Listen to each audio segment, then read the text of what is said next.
be where you want to be. You need people like me. You need people like me so you can point your fucking fingers and say, that's the bad guy. Well, hello everyone. We are coming to you from Wassup Dude Podcast. Just giving you the good word of today that it is almost 11 a.m. on a Sunday morning, and I'd like to tell you a little bit about Jesus. Oh my god!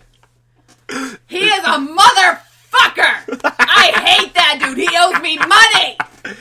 Well, that's how we're going to start this podcast. I like how that's what you think we do here. Just, like, I love your radio voice. Just, hi.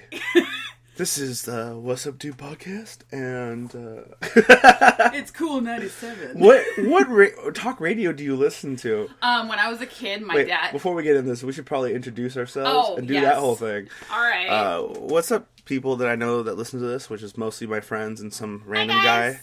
This is the What's Up Dude Podcast. I'm your host, Frank Martinez, and with me I have my friend. My name, Amy McDonald. Hi, guys. You had so much to say before it. Hi, guys. Either way, yeah, me here, Amy here, just gonna hang out, have some morning breakfast combo on a nice Sunday morning. Oh, nice. That's how I feel like people in fancy white homes talk on Sunday morning. Hello, good morning, family. Thank you for describing my fancy white home. He has a very fancy white home that does not fit his skin color. I just need you to know that. I pulled up outside. I'm like, does he work here? You're not the first person to say that. I've been facing a lot of racism lately. Really? Not like racism in the bad way, but more like it's swept under the rug kind of way. Like, you must know where the good tacos are. Yeah. I don't know if that's because I'm fat or because I'm Mexican. I feel like it's more because I'm Mexican. Mexican. I think... Because most Mexicans who know where good food are fat. That's fair. That's a fair analysis. Because you guys have the best food. I mean, you honestly, think so? Honestly, you guys are going to have to take that because you have the best food. Like, white people, we don't have racism because our food is terrible. What? I mean, you guys got, like, Italian. Yeah, but that's not, like... I'm talking about, like, whites. Like, when you, like, have to fill out a questionnaire and they're like, what race are you? And you have to put down white. Because... That's fair. Like, Irish, though, they have shitty food. That's what I've heard. I've never eaten... Does shepherd's pie count? Is shepherd's pie actually Irish? I don't know. I just know white people eat it. Shepherd's pie is delicious unless they put peas in it, and then it's terrible. See, you agree with me on the pea thing. A lot of people... Keep your peas out of my food!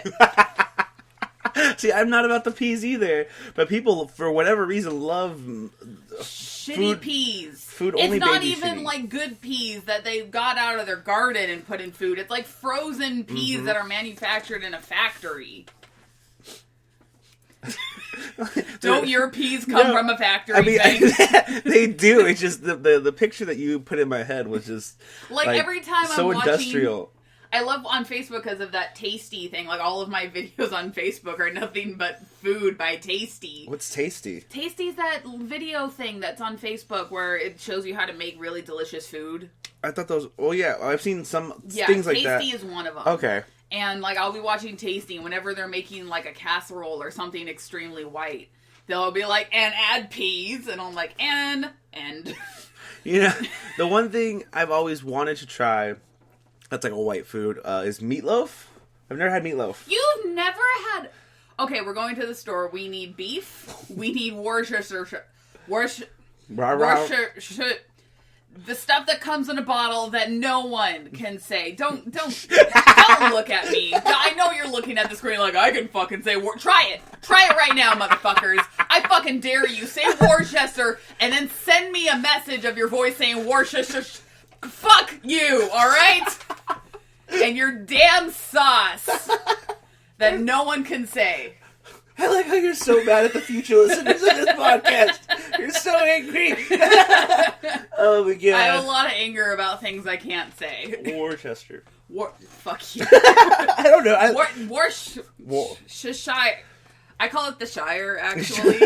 Like, when I'm telling Brian to go get groceries, I'm like, get the Shire sauce! I believe that fits you both very well. I 100% believe you live in a normal apartment, but the moment you open the door, it's a portal to the Shire. That's what... Only if the Shire looks like a homeless bunker. If the Shire was real, would you and Brian live there? Oh, hell yeah. Would you? Brian and I are, like, Brian's nerdier than I am. Like, he read Lord of the Rings. I watched the movies.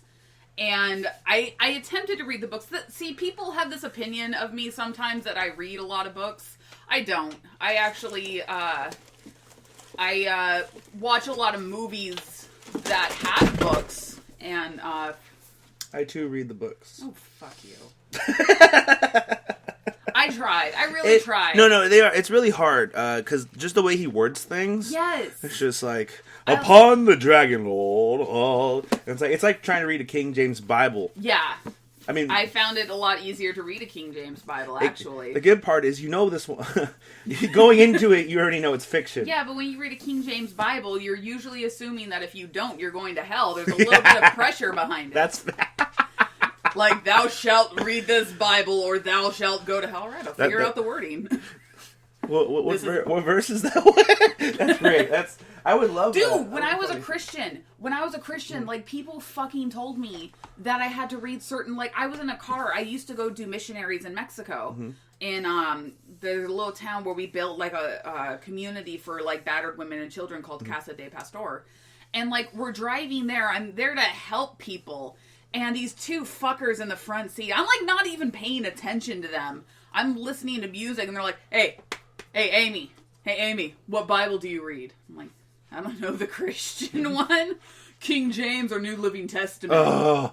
And I'm like, New Living Testament. And then he looks at him like, she's not a real Christian. And then the pastor, it's a fucking pastor, by the way, looks at him. It's like, no, I don't think she's a real Christian. But they're, like, totally serious. Yeah, that's... And they were like, no, so you can't even read the New Living Testament. You're not getting the real word. And I'm like, well, God knows I'm not smart. I know. You didn't make me that way. Oh my God. See, I don't know. That's the thing that gets me about some of the religious folks. Most of the religious folks. Yeah. Is that they have such a weird way of looking. I'm personally not religious. Mm-hmm. I just find it easier to accept the truth of nothing's going to happen. But, some people like to cling on. I am an atheist up until the thought of my dad dying. And then I'm like, nope, there's a heaven. And when my dad goes there, he better have every flavor of ice cream. See, that's what I like about people's idea of heaven, is that they're like, there's a lesbian river, and there's a cloud of only cocaine over here. Like, what? What the hell? What kind of... This is like God's going to give you all of the things you couldn't have on earth, and he's going to give it to you in heaven. Like, the rules just suddenly change, and God becomes a cool dad. Now that you're 16, you can smoke weed in my house. Bullshit Christians. That's a God I can get behind. The only really cool rendition of like heaven per se, or like religion. I thought it was. Did you ever watch that movie What Dreams May Come? No, because if I watch it, I'm gonna cry a river of tears. Everybody does. Yeah, but it's such a good movie. It's literally it's my top 5. It's my top 5. I know. It's so but good. I hate movies that make me cry. But I can do that on my own. No, it's so good though, and like it really has this beautiful message. Yeah, and everything in it. I don't know. I thought it was such a good movie. No, I know the premise behind it, mm-hmm. and I know that it's like, see, that's the kind of stuff that I would believe. My dad was actually talking about heaven to my nephews last night, mm-hmm. and that was the first time that I was really like, Christianity is a cult. And so my dad's talking about, and first of all, people, I love my dad. Don't mistake this conversation that I don't love my dad. But he's talking to my nephew about heaven, and he's like, and when we're in heaven, we're going to live forever because we're going to eat fruit from the tree of life every month. First of all, if you read the Bible, there is no time in heaven. So I don't know what fruit of the month package Jesus signed up for. But it's not fucking coming. I feel like it's just Jesus in like a lunch lady outfit, just like, here you go, kids. Here's the fruit of the month plan, because my dad's like, and the fruit changes every month. So detailed. And I'm like, you never told me this when I was Christian. I would have come to my senses sooner. I maybe got to live a little. Maybe if they had like a pizza tree, I would be more on board. Yeah. Like, God promises you can eat as much pizza as you want and never get fat. What? I'll sign up for that. This is a religion I can get behind. Oh, man. That's like, when people describe heaven, like, everyone's got, like, an idea of their own personal heaven. And, like, when you get there, I don't think, like, honestly, when I heard this as a Christian, I didn't, like, I thought people were such assholes for saying this. But I truly believe it now. Like, you get to heaven, and there's no sin. There's no, everybody's a nice guy. Everyone you know, you love, and care about. What the fuck do you do with that for an eternity? That's true. What do you do if there's no, like, animosity? Yeah. Like, apparently in heaven there's no gossip, so why the fuck am I gonna be there? Because, like, I need to talk about other people to feel good about myself. And apparently in heaven you just get that? Well, maybe your own, personal heaven, it's just a bunch of gossip. So, can you believe what Jordan did? Like, oh my. My personal heaven, I don't... By the way, when I picture you gossiping, I picture you gossiping around a tea table and everybody dressed in really fancy dresses. That's only because you've seen me in my tea time dress. By the way, fair. that's not a weird thing. I actually have a tea time dress. It's a very fancy dress, and I only wear it when I'm getting tea. So that's totally valid. What happens if you're getting tea not in the dress? I don't know, because, well, I wore it to see, like, fancy shows. It's my fancy time dress. Every girl's got a fancy time dress. I have several. One of them has skulls and roses on it. Fair. That one I wear if I'm going to church with my dad. Oh. My daddy loves me. I have one with foxes on it. That's when I want people to know that I am fashionable but friendly. Oh. Nothing dangerous here. I've got foxes, guards down, everybody. Oh my God. And then I have a really pretty, fancy floral dress from City Chic, and it was super expensive. And so I only bring it out for, like, the specialist of special occasions. Oh, the specialist of the specialist. Like, I'm pretty sure I'm going to have to wear it for a funeral sometimes. Oh my God.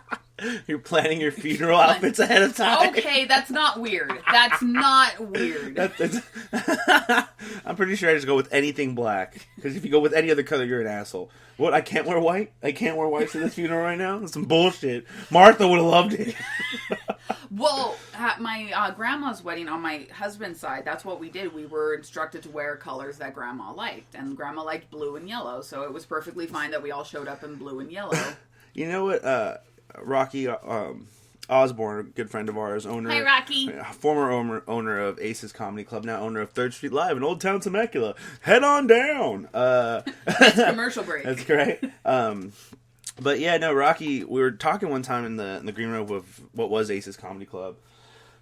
And I forgot how we got on the subject, but he essentially said, yeah, when I die at my funeral, one of you, I know it was me and Will in the room, I forgot who else, but one of you has to come into the funeral, put with a whole thing of balloons and a sticky note. And you go up to my casket and you put the sticky note on there, tie the balloons, and the sticky note has to read, "Get well soon." I have heard him say that, but it's funny every time. Right? Like, I'm like, oh my God, I can't wait for every comic he's told that to get up and do it, and then get mad because they thought they were special. He told me to do it. Well, he told me. Then they cross out "get well soon." Go to hell, bastard. I want people to roast me at my funeral. Yeah, that's kind of. I just go up there and just talk so much shit. Like, Frank was a cool guy, but fuck that guy. Or, I don't know. He was fat. Just walk off stage. He lived an existence of fathood. He definitely looked like what could have been any rapist. I'm pretty sure he was in a gang, but that's only because I assume all Mexicans have gang hookups. Do you have gang hookups? I mean, if I really tried, I'm sure I know somebody that's in a gang. I'm 89% sure I can. I can never, like, when I see, like, a gang of teenagers or, like, a gang of, like, young guys, I can never be sure if I'm going to get made fun of or if I'm going to get hit on. Isn't that's the catch-22? That's our two things we got. Like, I found that the other day that, like, I don't realize how intimidating I look. And people tell me that all the time. They're like... Really? Yeah, I get that all... Well, I think, because, if I don't know... By who? I want names. Mostly white people. Mostly only white people. Like, you're scary. Like, do they have a sweater tied around their shoulders? Because when I met you, and I'm like, we're going to be friends. Right.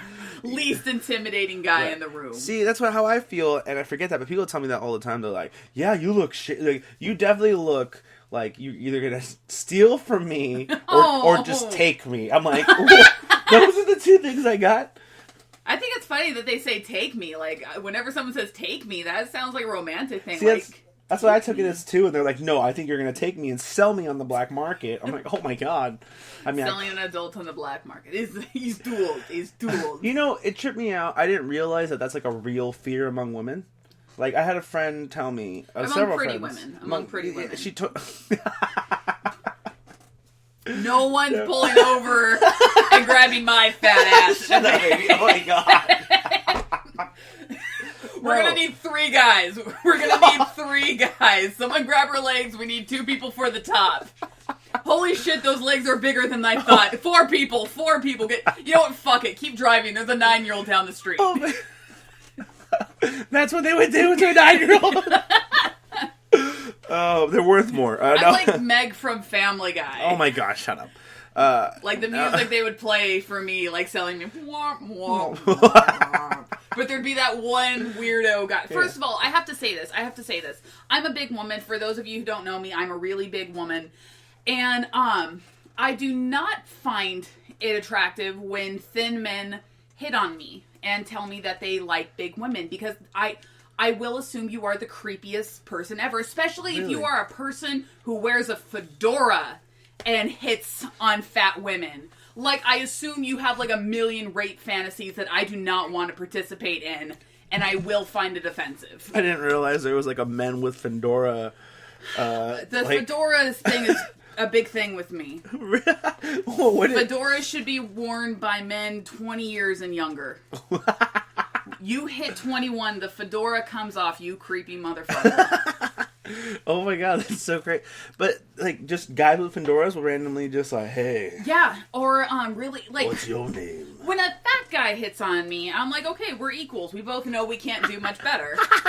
When Brian and I were together, like, this can work out. We both have horrible bodies. Don't get me wrong, I love Brian's body. I like big men. I like bigger men. You know, it's funny. A lot of big guys assume that girls don't like bigger dudes, which is not true. No, it's not. And I think a lot has to do with, I hate saying this, but, you know, Hollywood and magazines. And, people get these ideas in their head, and it's like, no, just talk to them. They're people, too. Like, you should be like, hi, my name's Frank. Yeah. What's your name? And then a conversation will happen that will hopefully end up in you getting a girl's number if you even decide to ask. The thing is, like, if you're a jerk and you're fat, and this goes for either gender, guys, if you're a jerk and you're fat, like, you really don't stand a chance. But people assume that especially for guys, they don't really think this about women, but, like, women think, oh, he's a fat guy. He's a jokester. He likes to joke around. And they feel comfortable and they feel safe around him. It's completely different when it comes to women. Like, thin guys who hit on big women, most of the time have a fat fetish. Like, yes. there's a huge... And even if you don't, like, I'm sorry, I'm going to assume you do. But, No, I mean, I can see that. You know, a lot of guys, I guess, we know what we want, I think. You know? There's not too much of, like, the jumping around. And I hate to say this, because I hate to be the big chick who's always like, society has made it this way for women. But no, there is, like, a little bit of, like, society saying that, like, okay, guys... look at porn, first of all, and, like, it's more acceptable for guys to look at porn than it is for women. At least, not so much today, but years ago. Yeah, I was going to say, it's become a lot more of a common thing. They even have a section called female-friendly porn. Tell me. What's female-friendly porn? From what I've noticed, it's girls... The whole scenario is just less aggressive. Like, it's not where, like, you know, the guy is... Because, you know, porn is a fantasy. Yeah. Porn is definitely a fantasy. And I remember when I found out, it was like somebody told me Santa wasn't real. I was really upset. Like, what? He didn't pick her up off the street and just fuck her in the car? Like, that wasn't a thing? Like, I was so mad. I have a lot of letters to write.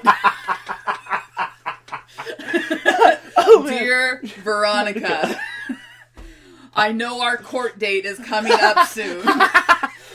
But I have just now realized that picking you up and having sex with you in my car was maybe not what you wanted. But in the porn that, in my defense, in the porn that I watched, the girl was saying, no, get off me, you piece of shit. Oh my god. And now you made me look Hope like a rapist. you are well. Hope you are well. Please wear that red dress to the court. See you in my car. Oh my god, I'm so creepy in this scenario. I'm so creepy.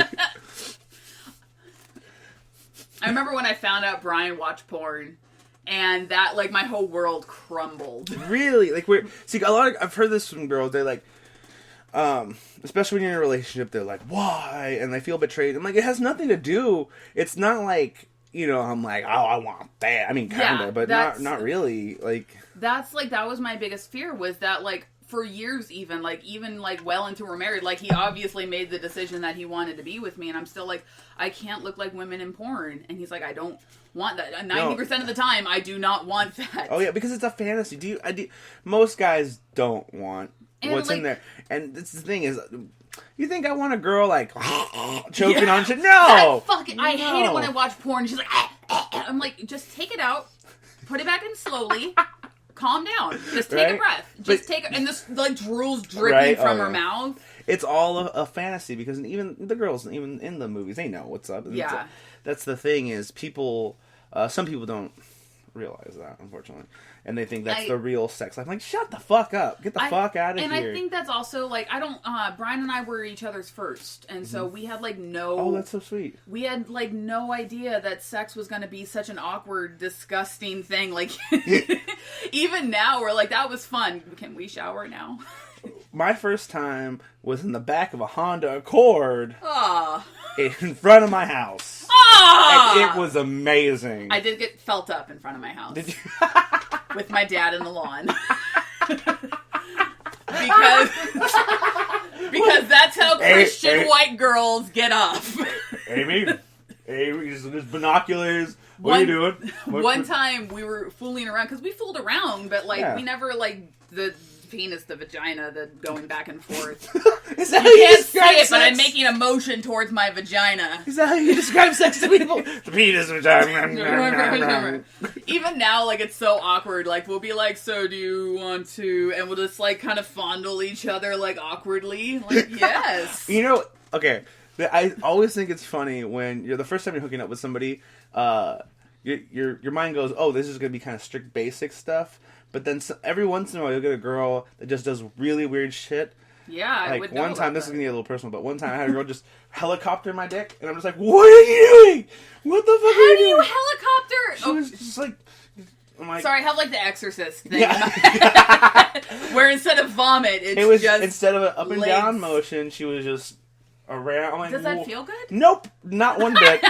But you can't be like, no, stop that, because then they're gonna stop it, and you're like, well, she's just never gonna touch it again. That's the weird thing, is if you guys, a lot of the time, I think, say, like, not so much anymore, I feel like it's kind of gone away, but back in the day, you couldn't, like, criticize somebody on the way they're doing things, because then they'd be like, oh, and then just never want to do it again, and you're like... I think, like, in a serious relationship, that's totally fine. Like, being able to explain to your partner, like, you know what? I hate it when you helicopter my dick. Could you stop that and maybe do an up and down motion? Just, regular. I mean, sometimes, like, when Brian and I were first, like, married and, like, sex was such an awkward thing for us, if Brian ever wanted sex, I'd be like, yes, of course, let's do it. Now, like, I can tell him, like, okay, I'm really not in the mood, but I'll give you a hand job or a blow job.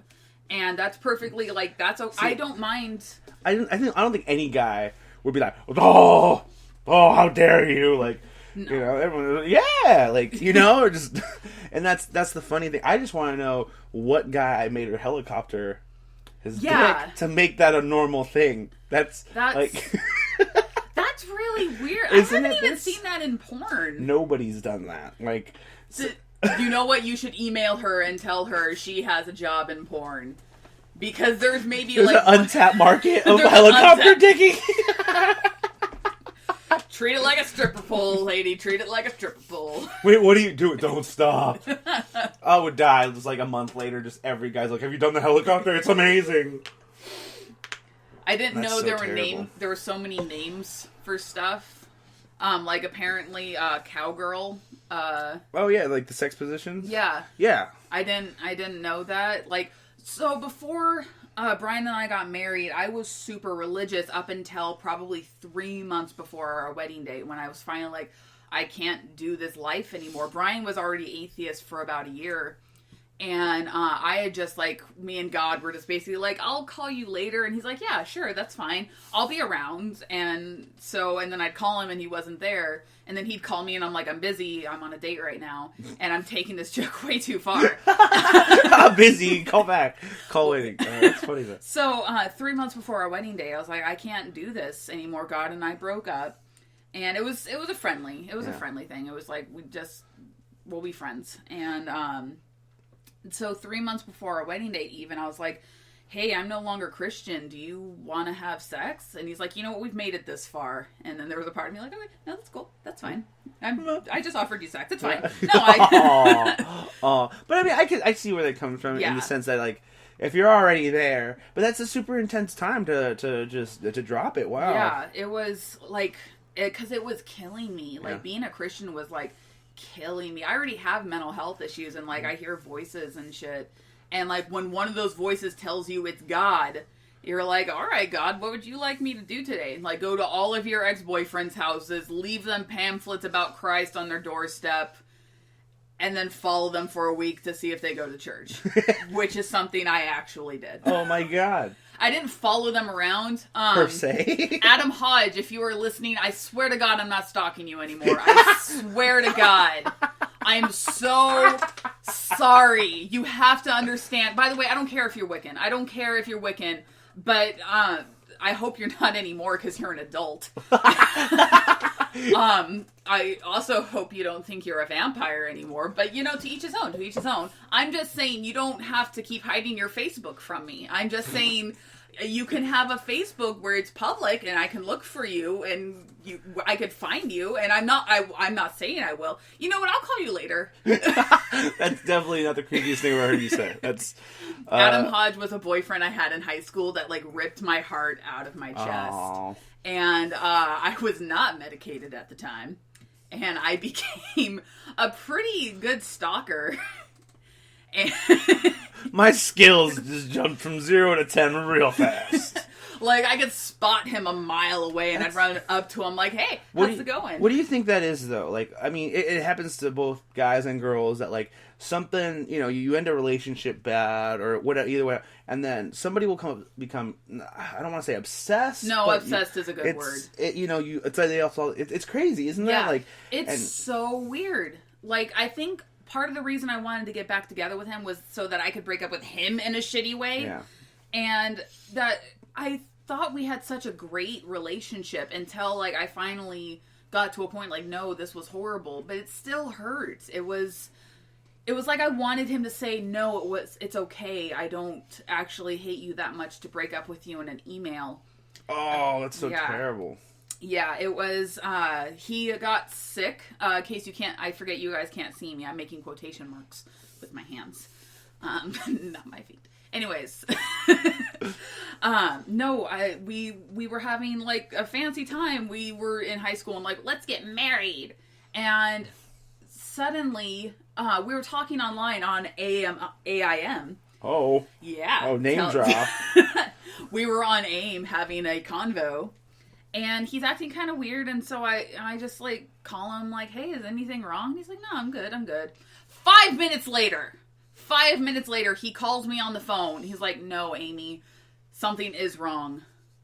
Check your email. That's so terrible.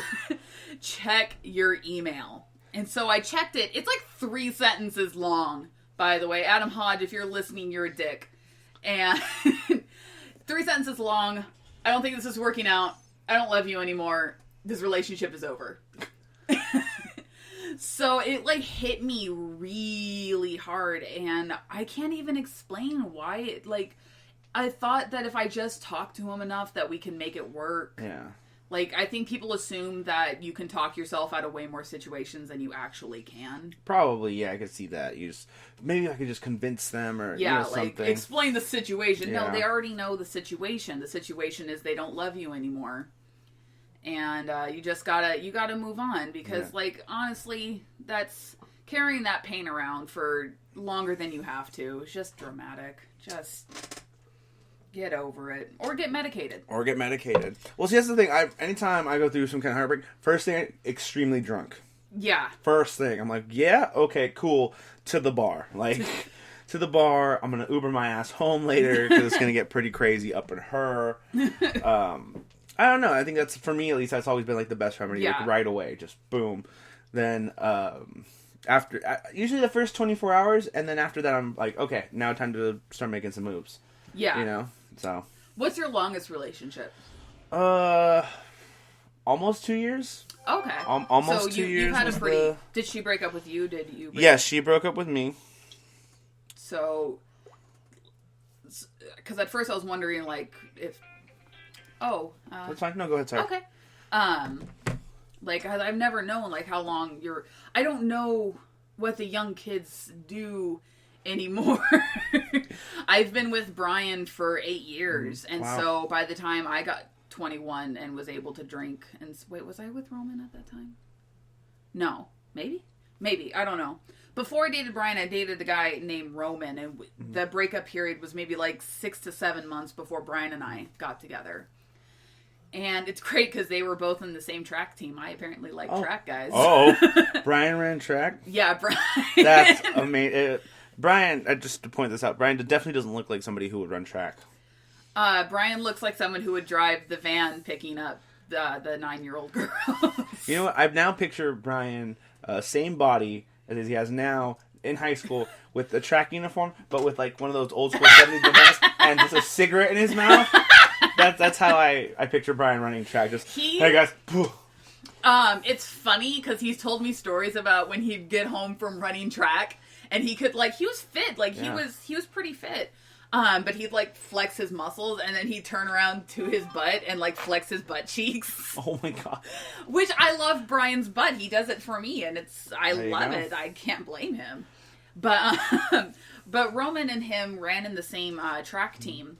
And Roman's kind of this creepy guy who, one of my friends told me because he wasn't Christian, I had to leave him. And so I broke up with him the next day and was like, hey, and I felt so bad. I got phone calls from him all day, like, can we meet up? Let's talk about this. Yeah. And when I'm nervous, I can't really explain myself. Yeah. So I don't know if he ever got the message that this wasn't a you thing. This was a me and God have an abusive relationship kind of thing. And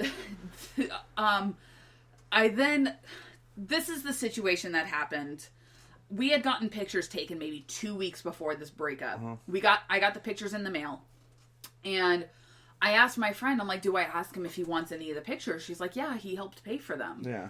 And so I called him, and he didn't pick up.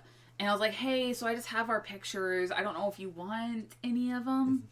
Never got a reply, but that night there was a picture of him on Facebook with a gun pointed to the screen. That's not creepy. And I'm like, I am never talking to you again, but that was a lie. A few years later, we were friends on Facebook. We'd even run into each other on the street and hug each other and thought everything was cool. Facebook used to have, or it was MySpace, used to have this, like, test thing where, like, your friends would answer secret questions. Yes, about you, and you could pay coins. To find out. He answered one of them, and one of them was, do you think Amy is attractive? And he said no. And I actually was, we're not together, but I was enraged. Yeah. I was like, you didn't seem to have a problem when you were feeling up my nips in the movie theater, mister. My nips. We were in a movie theater. My brother and my best friend are next to me. He's on my other side with his hand shoved down my boob on the side that my friend is on. And I don't go to the movies to do that. I want to watch the movie. This is really, okay, you can't see it, but I'm playing with my nipple. This is really fucking distracting. Every girl who has a nipple will tell you that. That's fair. Sorry. No, that's fucking great. That's fucking funny. No, but it's true. Yeah, dating's weird, man.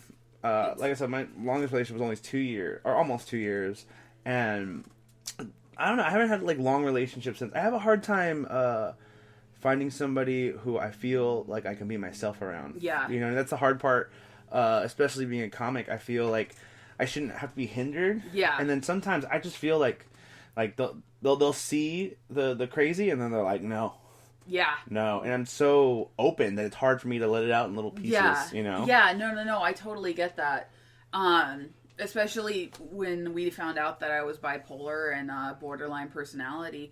That's a big thing to drop on your boyfriend that you've had for maybe 2 months. Oh, yeah. And so telling that to Brian, that was super scary. But you know what?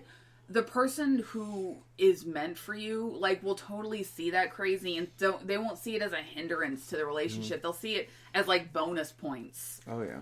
And, like, I feel like anyone who's like, oh no, he's too open, he's too quote crazy. Like, no, those things should, you know, make a person better. Like, do you want toast with butter? Do you want toast with jam on it and butter? Because just jam is actually really gross. If you put butter and jam on it, it's actually a way better breakfast for you. Okay, you made that such a real situation. You went from analogy to like, no. I hate people who only put jam on their toast. Is that really how you feel? You're fucking weird. Like, they'll bring me toast. Like, I got you some jam, and I was like, where's the butter? Oh, we don't do that in this house. Oh my god. No, but yeah, I get what you're, like, my last ex, I don't even count her as an ex, it was so short, but she would, like, get embarrassed when I would go on stage and do things, like, not embarrassed, but she would say, I would get nervous for you, and that threw me off, because I'm like, just stop, like, you're making me nervous by being nervous, like, stop it. And then it was weird, and then she had this thing where she didn't, like, I sleep with my shirt off, and she was like, no, we sleep with clothes on, and I'm like, but that's the best part. Stop. Like, what? It was so weird. She had so many rules. It got really weird really fast because of, like, these weird... Everything was really cool, and then just really weird things. No, like, that's the best part of going to sleep. Like, when your person has their shirt off. And, like, chest hair is a big thing. I think chest hair is very manly. And so, like, cuddling with someone who has chest hair, it's, like, it's super nice. So I think that's super weird of her. I don't think that's a weird thing on you. Right, that's how I felt. But no. And a lot of guys sleep like that. I don't know many guys who sleep with pajamas. Right? The fact that you own pajama pants right now is actually blowing my mind. No, did you put these on just for me? I did. I appreciate it. No, I really like comfy. Yeah. Like, comfy clothes. Like, if I'm at home, it's definitely either... like training shorts, like workout shorts, or pajamas at all times. Like, I'm never wearing, like, jeans at home. Like, I'm definitely I'm gonna be at most comfortable as possible if I'm in this house. I have a weird thing when I sleep. I have to find myself attractive when I go to sleep. So I'll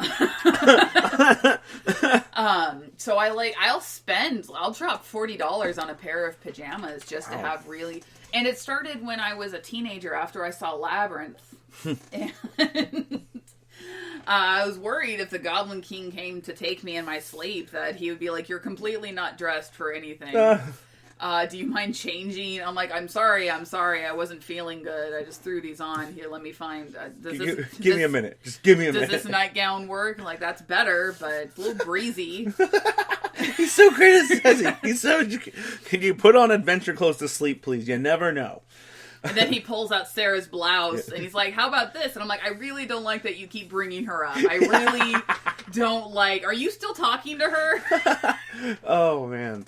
That's funny, though. Rest in peace, David Bowie and Jareth.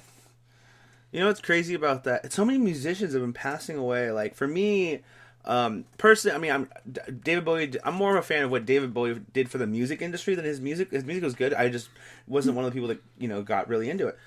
But recently, Scott Weiland from Stone Temple Pilots passed away. Really? And yeah, not too long ago, he had a big drug addiction. That's why he was kicked out of Stone Temple Pilots, where he was kicked out of Velvet Revolver for the same thing.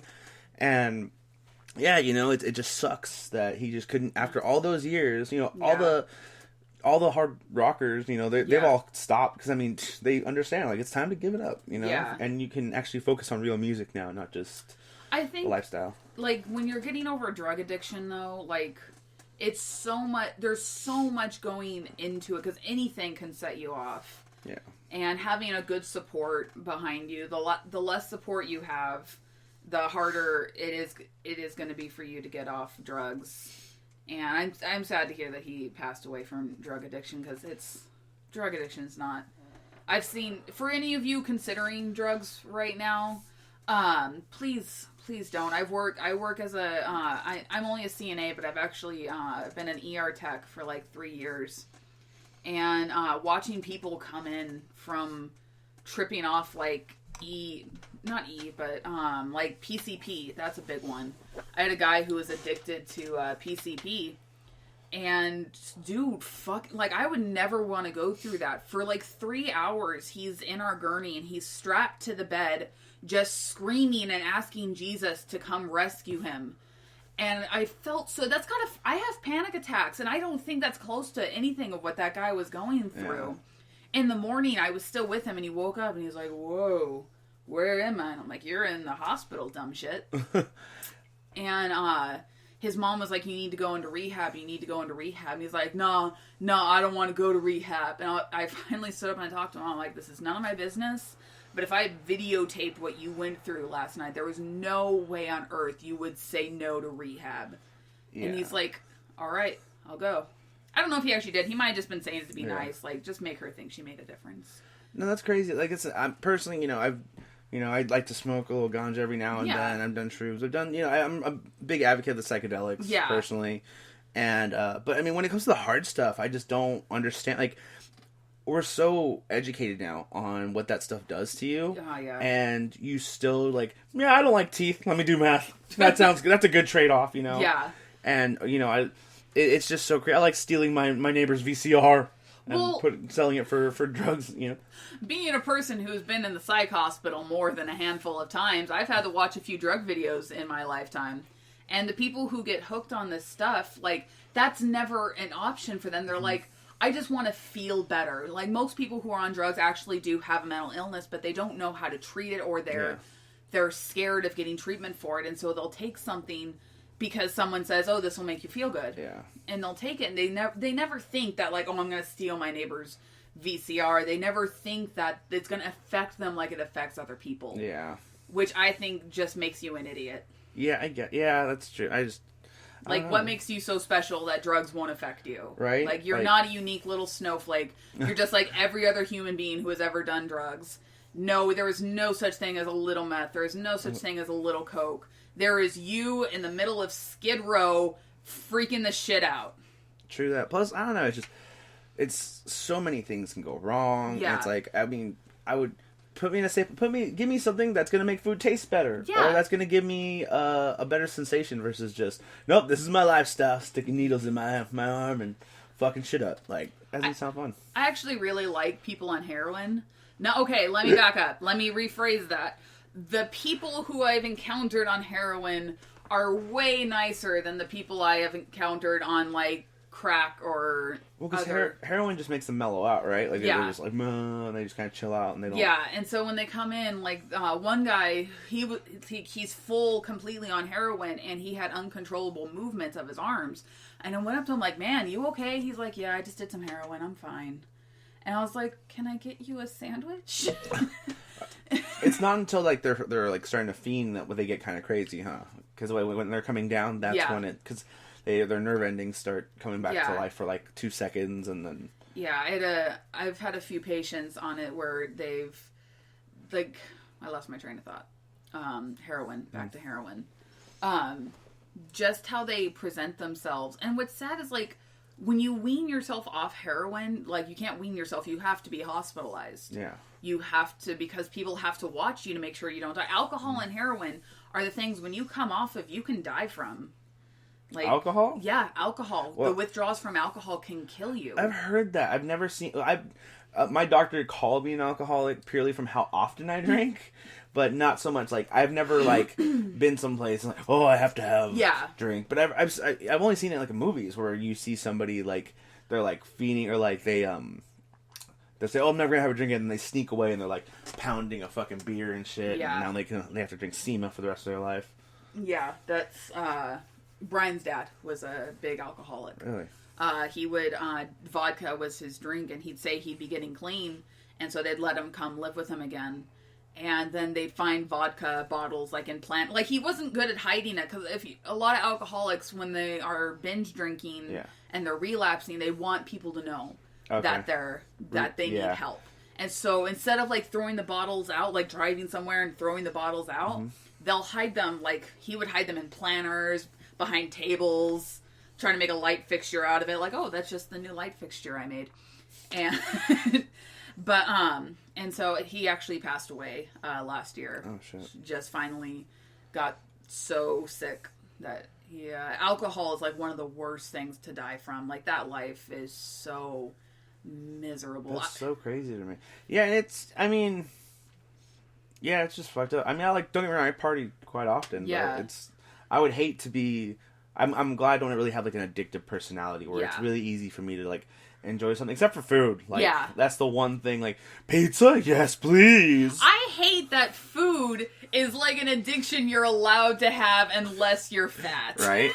I know. It's so terrible. It's like thin people are like, I love pizza, and everyone's like, oh, let me give you more. Apparently you need more food. And then I'm like, I love pizza. And they're like, you need to slow down. You are killing yourself. And I have to pay 10 cents more on my insurance for you fat asses. Right. I hate people. I hate you. If you're one of them, people, I keep pointing at the microphone. It's fine. It's perfect.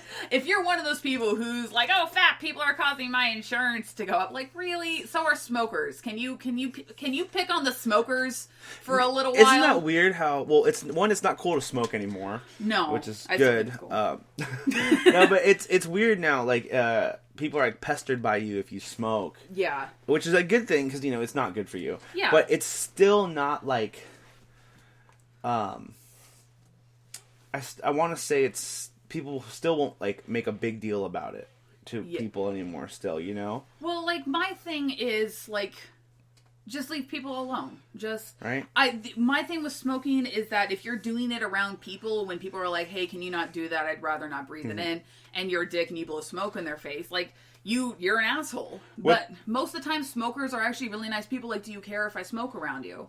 And I was like, yeah, sure, I don't mind. I've grown up around smokers. I have no problem with smokers. I just hate people who are like, that's really bad for you, right? Yeah. Like, you're a moron and I probably have a gun and I can kill you.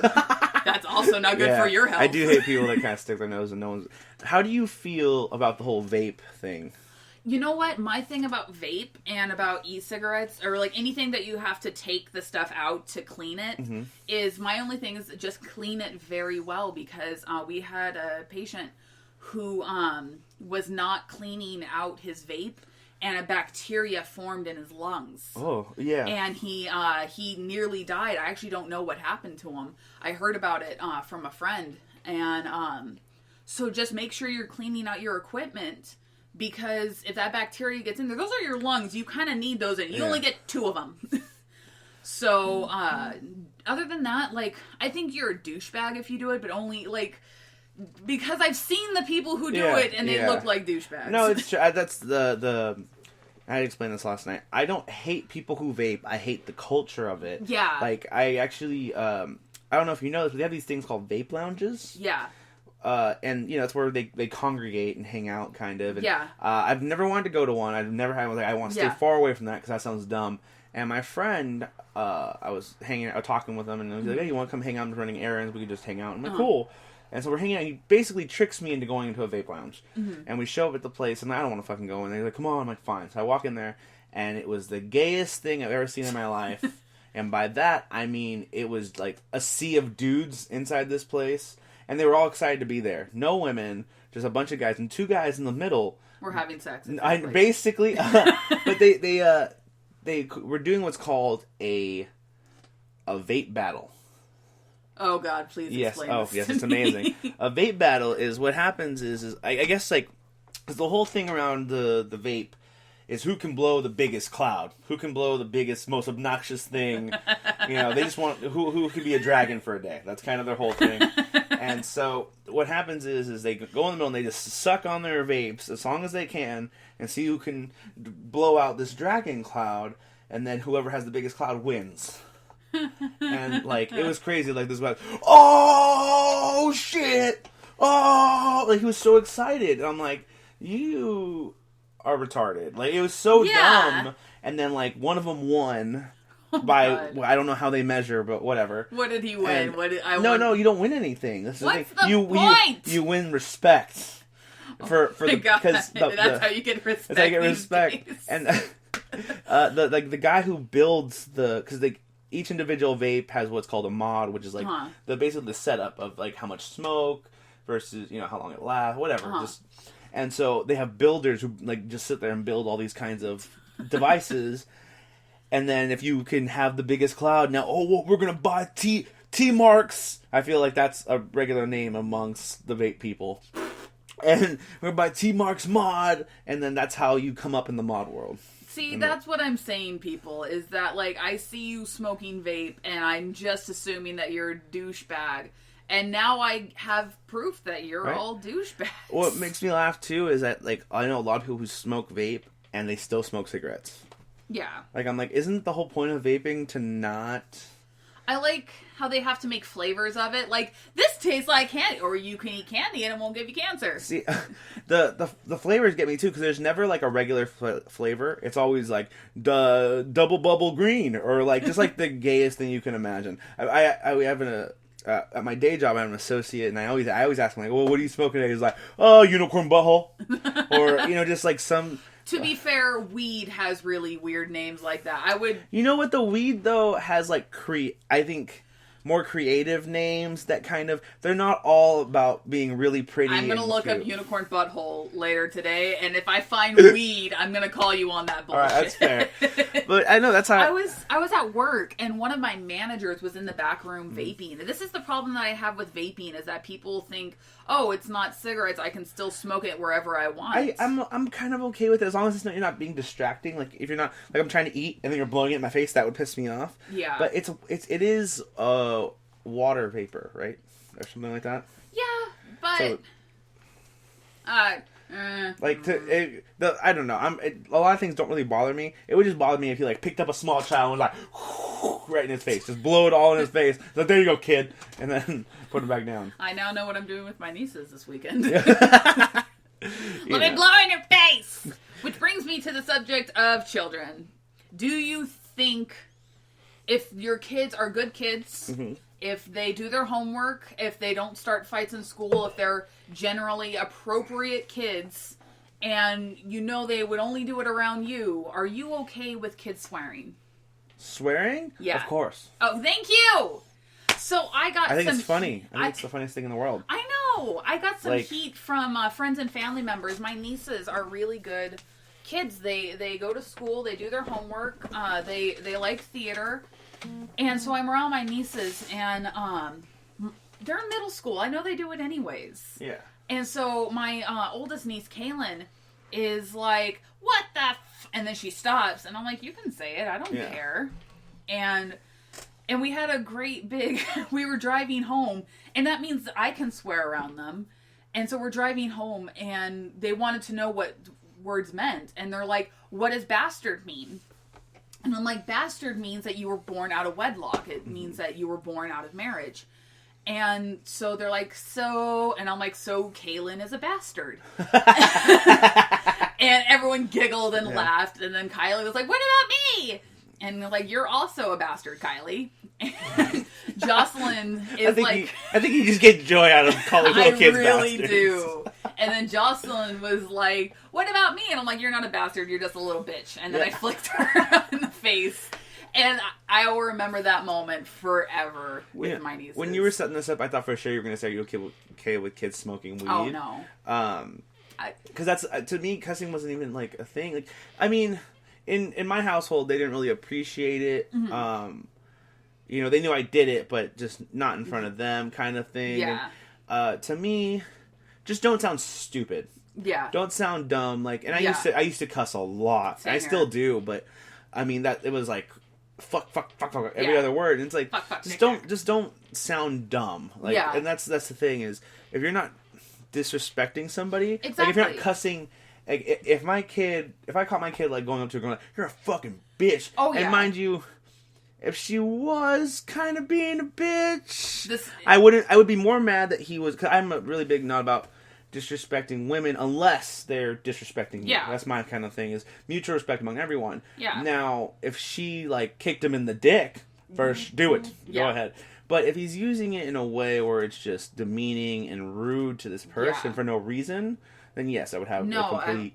I'm the same way, like, just... Or if it's unwarranted, like, you're obviously in a place where you probably shouldn't be cussing, don't be dumb. Yeah. Like, just read the room, man. And, like, my other rule is, like, don't say words that are, immediately offensive. Like, don't say the N-word. Don't say, like, racial slurs. I hate it when, Are we going to have a conversation about the N-word now? A little bit. I mean, we don't have to go super into it. I mean, I don't mind the N-word. It's, like, for what it is. I just... That's how bad of a word it is. John Mulaney does this joke, actually. That's how bad of a word the N-word is we don't say the word. Yeah. And that's the thing, is it's been so tainted. And I mean, I don't mind. Everybody has their thing, the word that they say, whatever. But it's just, it's funny how in closed doors, white people... No, not. I guess that's a bad generalization, but I feel like... they get caught more. They just they got that raw end of the basket. My thing is that white people got to say it for a really long time. I think the black people can have it now. That's fair. Well, I mean, I don't say it because my mom is slightly racist, and so I've always been like slightly scared that I could be a little racist. Yeah.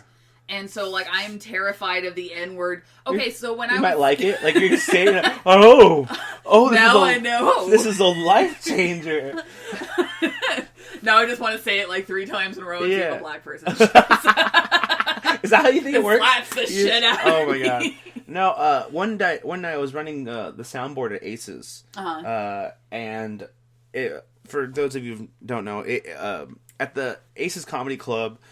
The sound booth was in the back of the room, and then they're normally in booths, they have like a glass so that nobody can hear outside of the booth, but Aces didn't have a glass. You could just, it would just go right into the room, and they set up a table in front of it, and when the lights are off, no one really notices you're there unless you make a noise, then customers will be, oh shit, there's someone there. And I'm sitting in the booth, monitoring sound, eating like cake probably, and... this couple, like 2 couples are there at the table, and one of them looks at it, the other one's like, "Sup, my nigga?" And I just look at him, and I start laughing hysterically, and then he's like, oh, like he got caught. Oh my gosh, I'd start dying. I love it when white people get caught saying... They, like, that's how you know they feel like they did a bad thing. Yeah. It's like, oh my, and then they try to joke around, they're like, "How you liking that cake, fool?" I'm like, no, sorry. Nope. I definitely feel like every word should be... Like, you know what? If people get to call me cunt, then I should be able to also use words that would hurt you, too. That's fair. No, that is fair. Oh, sorry, go ahead. How do you feel about the word midget? You know what? Okay, this is my thing. If you can go online and make fun of people for pretty much anything... For me, I get made fun of about my weight. I get called... horrible things like fat fuck or bitch or fat, like whatever. You can make up your own. I'm sure you have several. Yeah. But my thing is like, if you get to do that to me, then why the fuck can't I use your something that you're insecure about? Like, if a midget came up to me and like, "You're a fat whore," and I'm like, "Well, you're a midget shit." Yeah. Well, I think as long as because like, first of all, I'm not saying midget to be mean. Yeah. I'm not. Using it as or sometimes when you're making fun of things, sure. But I feel like it's not like I don't know. It's just, it seems so silly for it to be considered in the same category as just like these words we're not supposed to say to me. Yeah. I don't think any word is off the table. Oh yeah, because words literally can't hurt you. I can't slingshot retard at you and like, oh fuck. Right. No, that's what a friend of mine, we were hanging out in this parking lot. We're about to leave we're driving in the parking lot, and this kid kind of jumps in front of the car and looks at my friend and says, "Learn how to drive, you dusty faggot." And I died laughing. Because what the fuck is a dusty faggot? Like, I thought it was... faggot that hasn't been used in a while. Right? And it made me laugh. I was not offended in any way. And that's... Right? And that's the thing is, I think it's so funny. And people let words and things affect them. Yeah. To the point where it's just like, dude, what's going to happen? Are you going to explode? Is your credit going to get back? Shut the fuck up. I'm sorry, but being offended is the stupidest thing you can be on this planet. Oh, yeah. Because it's basically saying, like, you hurt my feelings. Like, oh, okay, do I need to go home and consider my life choices? Like, there's nothing that's, like, if I call you a name, I'm, like, while I'm driving, and then you get offended, you're the only one who feels something. Yeah. And I hate it when, like, when I'm with a patient and I say something like, that's offensive. And I'm like, no, it's not. Like, apparently you can't say retard anymore. Yeah, it's a big thing. I'm sorry, retard is one of my favorites. And I love retards. I've worked with several mentally retarded kids. I love them more than the people I call retards. Yeah. I feel like retards should be called something better, like really awesome kids. Or really awesome people who don't know what they're doing half the time. Or really awesome people who could be scientists in their brain but can't literally get it out of their body. And a retard should be designated for retards. No, and most of them don't care. You know what I mean? Yeah. It's just like, it's a fucking word. And so the funny thing is, retard isn't even like a fucked up ass term. Like, retard literally means to slow or to stop. Yeah. And I'm sorry, it's better than like, oh, they're slow. Like, that's more messed up to me. Yeah. Than saying, oh, he's retarded. Like, when I get report from someone, like family will be in the room, and I'm like, okay, so what's going on with this patient today? I look at them, and I'm like, oh, okay, they're special needs. And they come whisper in my ears, like, they're mentally retarded. And I'm like, I made that own deduction, but thank you for explaining, and also whispering so the family couldn't hear something they're already very aware of. You know what that reminds me of? I was just talking about this the other day. When I hate it when people use the term African American. Yeah. And I know I have a lot of black friends that hate it too because they're like, we're black. Like, keep it simple. No one's gonna get mad. Yeah. Like, shut the fuck up. Like, if you came to me like, oh, you're a Mexican American. No, fucker, I'm American. Yeah. Like, fuck off. The only reason I say Hispanic is because one time I called a friend Mexican, but in a very, I'm not defending myself. I did it in such a racist way. I sent him a letter like, hola, señoro, Edwino, como estaso. See, that's funny though. Like, if you can't see the funny in that, that's dumb. He was pissed. I mean, and then after I did it, I realized because he's like, I'm not Mexican. Oh, that I can understand. Yeah, he was different. Ecuadorian, which I didn't know there was a difference. There is. See, and that's the thing. Everyone, I mean, we're all associated with it. They're like, oh, you speak Spanish, you're Mexican. At least on this side. If you go to the other parts of the country, you're Cuban, or you go to like New York, then you're Colombian. Yeah, and then you stab people. Yeah, that's yeah. And so, but yeah, no, and that's the thing. I mean, I guess. I mean, if someone was just like, oh, you must be Honduran, I wouldn't be mad. Yeah. Like, I'm like, nah. People are like, so are you German? I'm like, no. You know, I think what it is, though, is because the Hispanic culture from each region, they're so proud of their culture, and that's where that comes from. But that wouldn't even bother me. Like, it just wouldn't... I think as Americans, like, there's not, like... Especially with white people, there's nothing that people can call me that I'm going to be offended about because there's nothing I'm extremely prideful in. I'm mostly Irish. I'm mostly... McDonald is an Irish name. Would have never guessed. But mostly on my dad's side, my dad is like mostly Irish. On my mom's side, I'm like Dutch and like I have a little bit of French, but it's apparently like less than 5% of the French Huguenots. Who were a bunch of Frenchmen who ran up on a hill to flee Calvinism, from what I heard. And I'm apparently a descendant of that. And I'm like, so that's where I get my cowardice. But mostly Irish. But if anyone was to like call me anything, I think it's just different because you guys have something specific. You're Mexican. And then like you guys have specific regions where you guys are from. Yeah. Like... I have a friend who's Venezuelan, and don't you dare call him anything else, because he will tell you different. He's very proud of his heritage. White people don't have that. There's not a lot of our heritage. No, but you have, you know, you're Irish, And that's the thing. The Irish face that too, though, which is so Yeah. funny to me because other white people are like, "Oh, fuck, they're the Mexicans of the white people." Like that's so fucked up. Irish people are. Yeah, they used to potato farmer, like or whatever. Potato farmer. Mexicans and Irish people both have like the same Catholic guilt. Yeah, yeah, we do. No, you guys are better at yeah. It's like when your mom's you guys are like the older kids of Catholicism. Like mom's like, go clean your room. Like, okay, mom, I'm on it. Irish people are like, mom, settle down. We'll take care of it. We got it. Like, I'm just gonna get some trash bags. We're gonna put everything in trash bags. Do you have any candles that I can light? No. Always with the candles. Always with the candles. You guys like things smelling good. Right, I guess so. I mean, I've never been one for candles, but I have cousins that they could be praying for anything. That's what I love about Catholicism. A lot of people will just pray for everything. Yeah. Like every single little thing. I need to get an A on this test. That girl should be with me. I want to pray for that. I want to pray. That trips me the fuck out. Yeah. Because it's so weird because you have we keep coming back to this religion thing. It's funny. I know. Catholicism. I actually like parts of Catholicism. I think because it's deeply rooted in me because I grew up Catholic. Yeah. But I like the tradition. I like the structure of it. But as far as them knowing things about the Bible, they don't know shit. No. That's what trips me out. Is they're like the original, and then they don't know jack shit about the Bible and so forth. And then Christians only quote the Bible. Like they're all about just the Bible. Dude, seriously, how they justify everything? Well, in the Bible, it says you should eat steak and not chicken. It also says that I'm allowed to sell my wife.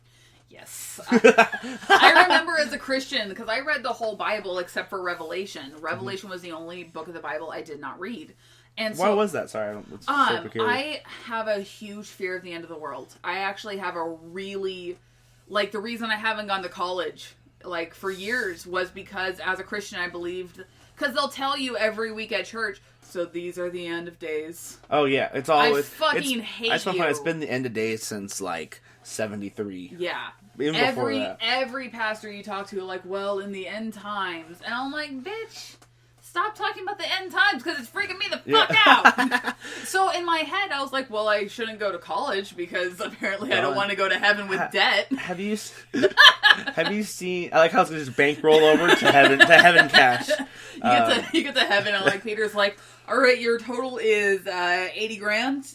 How will you be paying that? I'm like, didn't I have one of those loans? Well, it doesn't apply up here. Yeah. You can apply for a heaven loan. Would you like to apply for that? Double the interest. Double the interest. These pearly gates don't pay for themselves. Right. Have you heard of preppers? Oh, people that prep for the end of the world. Have you seen Joe Rogan had a show for a little bit on Sci-Fi called Joe Rogan Questions Everything, and he just kind of goes over just people that have these weird thoughts or weird things that they're really into, and one of them he goes to this prepper village where this guy pretty much ends up conning people out of their money. He tells them oh, when the end of days come, I have this land and I'm building all this stuff, but I need you to invest this much to secure your spot, because once we're full, gates are closed. No one getting up in this bitch at all. And they go there. He ends up taking them to the land, and it's funny because he makes it sound. He's so convincing. He's like, yeah, we're gonna have this, and we're gonna have clean water because of this, and we already have this done. And he goes to land. There's nothing there. He has nothing built, and it's just wow. And people are giving tens of thousands of dollars to secure their spot. So when he just fear is the strongest motivator in this life. Fear will make you sell your family. Fear will make you do anything to make you feel secure. And that's how religion and that's how Trump's doing anything today. Is he's using fear as a tactic to get people to believe. Example, Brian and I were talking last night about why people don't believe in global warming. What is your problem with believing that maybe we've mistreated the planet and should send her an apology card and then clean up our act? I think Al Gore kind of fucked that up when he claimed he invented the internet. That's what I think happened. I think it's because people are oh, they want our money. Yeah, I think a lot of people... Well, which is really funny, because people will invest in weird things, but they won't invest into things because they don't see a direct result from. Yeah. you know, and that's where, you know, I think people get ignorant with that. I think we're doing better about it now, especially because it's funny, you didn't see anybody with solar panels in their house until they saw they can either make money from it or have their bill cut in half. Yeah. And it raises your property value.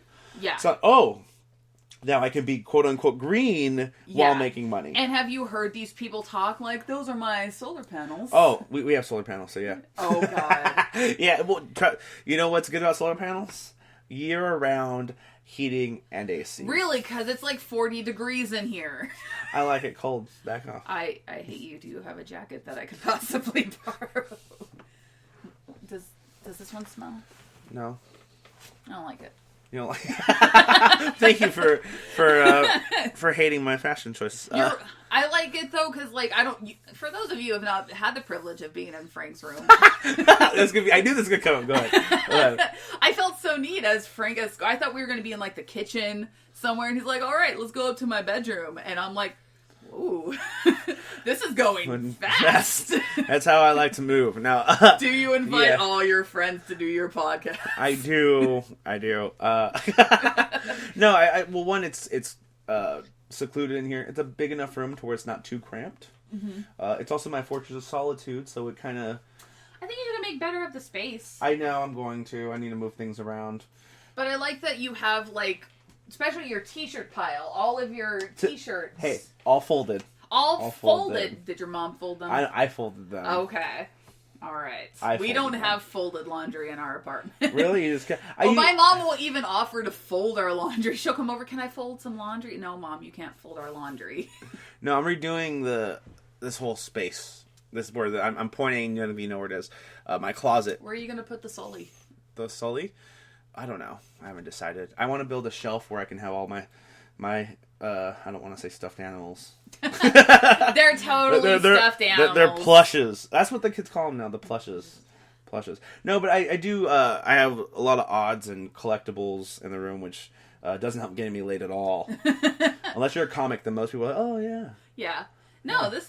This is, I would feel totally comfortable having sex in here. This is... Thank you, Amy. Thank you. This is like Brian's room when I went over to his house. You know, the first girl I had over, once I got it like this, I was concerned a bit because she definitely wasn't nerdy at all. And then she just kind of was like, oh, really? I don't know. So I'm going to come out with a pretty big statement since I consider myself a feminist. I don't like most women I come in contact with.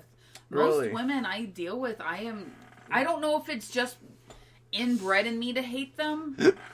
I don't know if I live in a society where it's totally acceptable to hate another woman. I think it is. Well, this is the thing. I think, because I hate dumb people. Yeah. I hate dumb people, and I find that a lot of women tend to play up that role because they feel like they still have to. Yeah. And I'm like, you know how much I would rather have a real conversation like this? Yeah. Like, I hate the fact that we have to do the small talk. What do you know? Like, small talk. Like, that's why I love this. I love doing this. Is I'll get in a conversation and we get in a disagreement, and I'll just look to the person on my right, be like, "Hi, can I ask you a question?" and then jump them in, because it's the one best way. Because you don't know them, they don't know you, so whatever they say is never going to come back to them. Yeah. Unless you become friends, but even then, would you really care? Because it's going to be 100% the most honest opinion you have to give. Yeah. So I love doing that. I love getting random people. I feel that's how we should get you to meet women at bars. It's like we should go up to the bar where you think like a pretty woman is, and like we can have a conversation. Then you're like, "Excuse me, madam, my friend is obviously..."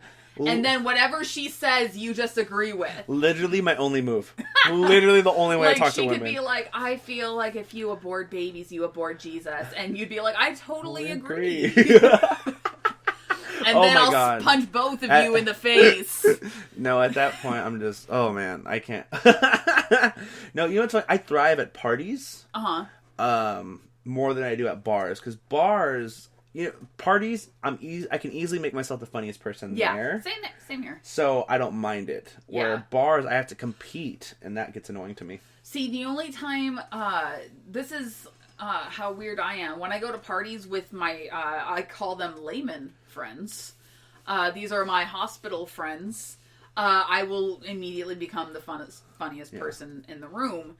And, like, I thrive on that attention. But if I'm in a room with comics, like, I know that I'm not the funniest person there, so I'll just sit in the corner.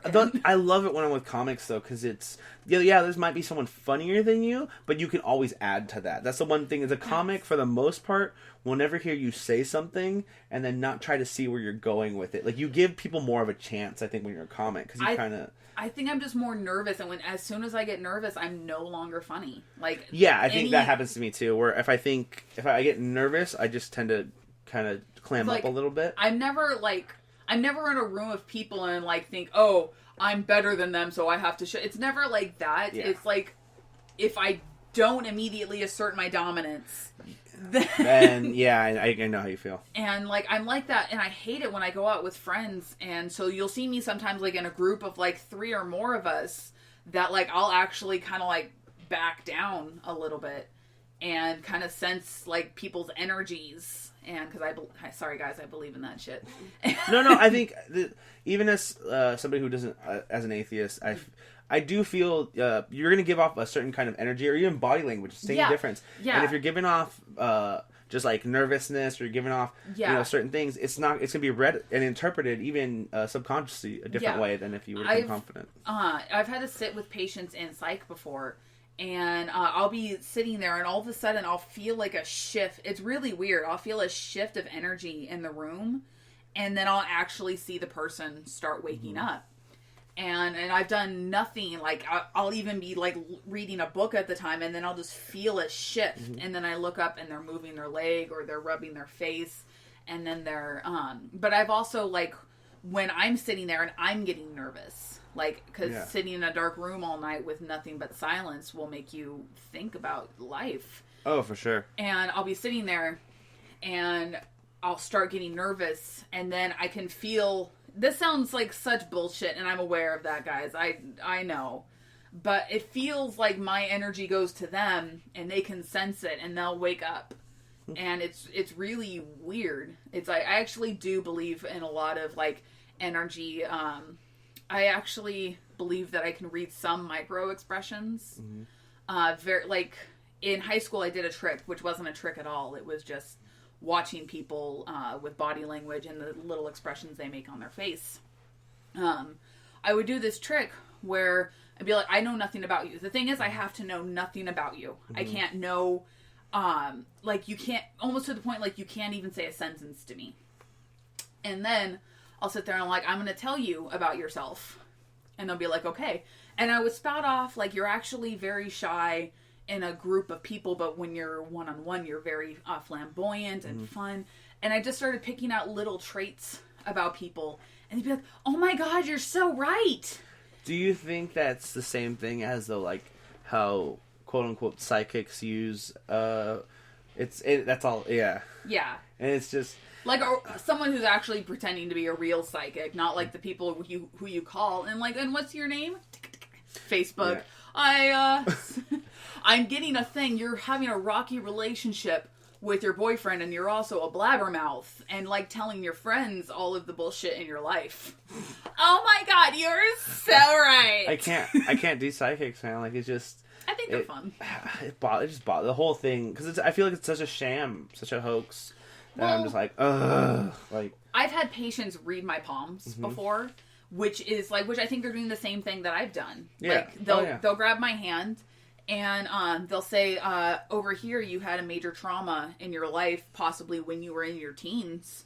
Yeah, but how broad of a statement is that, though? You know, that's where it gets me. It's just like, you probably have an uncle named Juan. Hold on. When I was in high school, I had a friend, and I did the whole thing, and I'm looking at him, I'm like, you have a problem with your dad.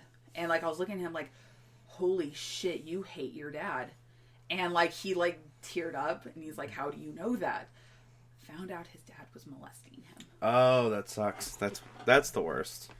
And like, it's just, I always thought like it was some kind of magic trick, but it's not. It's just picking up someone's energy and looking at their body language, and then finding out later on that I can't read all micro expressions, but I can read subtle ones, which is why if I'm in a group of people and I'm having a conversation, I'll see them make facial expressions, and I'm like, oh, okay, they're not interested in this conversation. Immediately change the subject. Or I'll see that, like, oh man, she's an idiot for saying that, and I'm like, then you'll see me say, but I'm an idiot for saying that, and then they'll laugh, and I'm like, I knew it, you little piece of shit. Do you think, as comics, I feel like we're really I'm very observational, and I'm very I'm very vocal about it. Like I'm just, I let people know. Some people hate it, some people love it, but I think that's just a trait that a lot of comics tend to have, is that you tend to watch and just see what people are doing, and Well, I think how we evaluate life, like they've done studies before that comics don't look at life the same way that other people do. There's that's how we're able to be funny, and that's how some people are born to be comics. I'm sorry, there are some people who, no matter how hard they try, no matter how many open mics they do, no matter, they can get better at the craft, but they'll never be funny. Yeah. And that's because they can't see life the way that a true comic can. Because we can look at something and say, well, we're able to look at it differently, whereas society, or just layman people, I call them. I call them, I go with regular people. So there's comics and then there's regular people. I feel there's definitely a difference. There's a difference. Just like doctors. Like, there are some people, no matter how they try, they will never be a doctor. Yeah. And it's just knowing where you're meant to be in life, and some people will look at a situation and take it for what it is. And then there are some people who will look at that situation and say, what's so different about, like, just turning something differently. I'm not making much sense. That's cool. Now I got you. Well, it's gone for about an hour and 20. Wow. Yeah. I can talk a lot. No, they go by really fast. But either way, thank you, Amy. Thank you, Frank. Thank you, world. For hanging out with me. Sure, I'll have to have you back. We'll come and talk. This was a good time. This has been recording the entire time. The entire time. You didn't even notice. Can you edit some things out? Nope. All right. All goes on. Now you guys know my secrets. If you could send me your name and addresses, that would be great. Right. Amy, like I said, also a stand-up comedian. Do you have any social media that you have going on right now? I have started a blog. If you guys would like to find me on Facebook, I believe it's that fat chick thatfatchick2016 .wordpress.com, because I'm poor and I don't know if you know, but blogs are actually expensive. So yeah, thatfatchick2016.wordpress.com. Check me out. And that's where I write down shit. That's where you write shit down? That's where I write shit down. I have a really interesting piece about wanting a baby if you're interested. Soon to be a post about vegetables. Yeah, you can also check out Amy. She does stand-up as well. Yes. So she'll be out and about doing some more stuff. Hopefully more in 2016. Oh, yeah. And then, you can always follow me on Twitter at WhatsUpDudeComic, as well as on Instagram, same thing, at WhatsUpDudeComic. If you go on my Facebook, you can find my Facebook page, which I believe is Comic Frank Martinez, and then you can find all my shows. Today is January 24th, so it looks like my next book show I'm going to have is February 25th at 3rd Street Live in Old Town Temecula. I will be posting more about that show on my social media, so go ahead and follow us there. But yeah, thank you again, Amy, for coming on. Thank you again, famous Frank Martinez. This guy performed with David Spade earlier this week. I'm sure he'd love to talk to you about it. Thanks for upplaying. David Spade was more there at the same place, and then bumped into me and was like, "Move, kid." Holy shit! 100% more how that went than what you think. Either way, guys. Thank you for listening. Later on.